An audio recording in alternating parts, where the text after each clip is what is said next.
जिस शादी दफ्तर में पैगाम लेकर गया उस खातून ने मुझे इतना डांटा है, आपको शर्म नहीं आती? मैंने कहा देखे, मैं दूसरी शादी करना चाहता हूं, कोई बहरी लड़की, बहरी माजूर भी लड़कियां होती है ना आपके यहाँ, तो उनको कोई मिल नहीं रहा होता ढंग का आदमी, पहला वो मिलेगा उनको भी गूंगा बहरा ही, वो भी गूंगा बहरा, ये भी गूंगी बहरी, दोनों बैठ के पता नहीं ब्लूटूथ के जरिए लड़ रहे हैं वाईफाई से कनेक्ट हो रहे हैं आपस में, ठीक है। तो इतना बुरा समझा जाता है।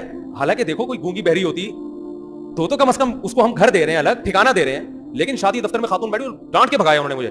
क्या आपको शर्म नहीं आती? आप दूसरी शादी की बात कर रहे हो, दिमाग खराब हो गया आपका? ऐसे भगाया। मैंने कहा हमारा तो दिमाग खराब हो गया, हम तो करेगा, आपको नहीं। लंगड़ी लड़कियां, गूंगी बहरी लड़कियां और लकवा की पेशेंट, बहुत उम्र में अपने से ज्यादा उम्र की औरतों को भी पैगाम भेजा।